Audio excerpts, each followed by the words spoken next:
I'm Michael West, state seismologist at the Alaska Earthquake Center here at UAF. And this afternoon we've been pretty busy tracking a magnitude 7.3 earthquake that occurred shortly after lunch. It was along the southern coast, along the Aleutian subduction zone, and certainly got our attention because in addition to the strong shaking felt throughout the Aleutians, felt as far away, although mildly, in Anchorage. It did trigger a tsunami warning put out by the Tsunami Warning Center, an important part of NOAA.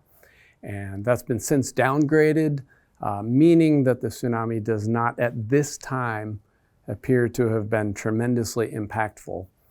But it gets our attention. This is an earthquake that appears to be part of a sequence over the last few years, an area of the subduction zone that I'll use an unscientific term, I think has kind of been lit up and appears to be in a period of activity. Well, so far we've recorded about 18 aftershocks, but by the time we've finished recording this, probably be, that number will keep going. It'll keep our analysts busy, certainly, for the days to come.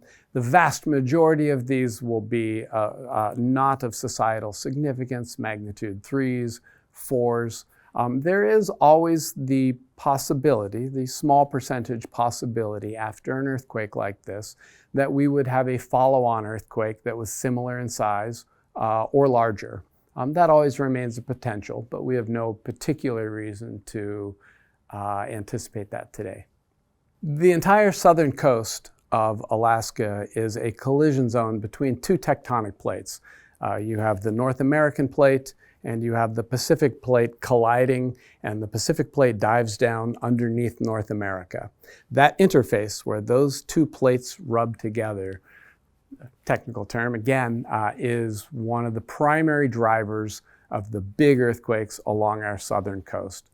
This one does not, we're still figuring out the mechanics of this, we're kind of early on, but it's certainly related or peripherally related to that process of plate collision. What stands out to us so far from this earthquake, it is not a geologically unique event or something. It is the style of earthquake that we do expect in that area and we have a long history of. What stands out is that this is the 5th earthquake exceeding magnitude 7 in a relatively short stretch of that subduction zone. Couple of hundred miles have hosted 5 of these now since 2020. And that certainly gets our attention.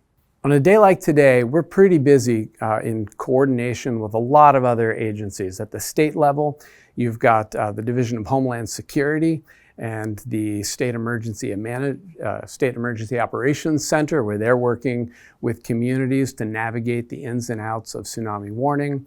We have the U.S. Geological Survey, who we're closely partnered with in the seismic monitoring aspects. And then, of course, there's the Tsunami Warning Center, which I consider to be one of the crown jewels of the National Oceanic and Atmospheric Administration. Anyone interested in following information as we learn more, as more data comes together on this, I would encourage to go to earthquake.alaska.edu, and we not only do we will we be updating our own interpretations there, but we'll also be providing links to other relevant information out there. That will also take you to a place where you can report your own felt experience during this earthquake, fill out a form. We use those. That's a scientifically important product for us.